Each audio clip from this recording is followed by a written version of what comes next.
A lot of what we had to make sure that we did with the art style was to, in essence, make it still feel like the post-nuclear world that it was. And that is the kind of the weird 50s, but 100 years after the 50s, if the 50s just stayed the 50s, and then bringing in this idea of Vegas. Josh had one of the first team meetings, and he talked about Vegas as being one of his ideas, but more importantly, that it'd be the Rat Pack era.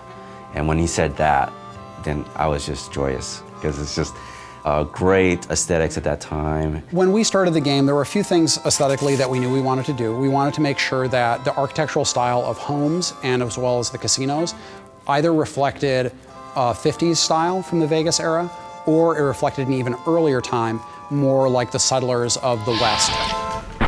But it's all about Vegas. And so we want to make sure that we have this feeling of sort of this neon, and again, it feels like you're going in there and you're playing around with the mobsters, you're playing around with the Rat Pack. The scope of this game is massive. You have basically a city in the middle of this area, and then the territory stretches all around the city and does stretch out all the way to Boulder City and to the dam. When doing Vegas, we didn't want to neglect any of the surrounding areas around Vegas. We wanted to make sure that we had Fremont Street realized, and we have a location called Freeside in the game before they even hit Vegas. And I think once they get a taste of that, they're going to be suitably intrigued to go, okay, well, if that's Freeside, hell, I wonder what Vegas is going to be like.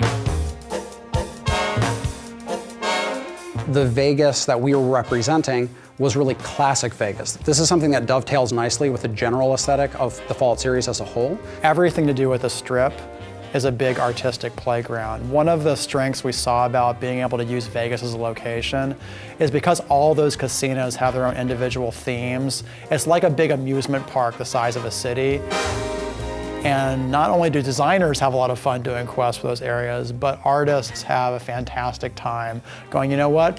We can just play around with this location because that's what Vegas is all about. When I take pictures or give reference and then say, I kind of want to like it like this, I'm kind of going to want to like this, it's very nice to see the artist come back with something that's even better than what I had imagined in the first place. I think people are really going to dig how different it is from the Capital Wasteland and how we sort of captured the feeling of the Mojave.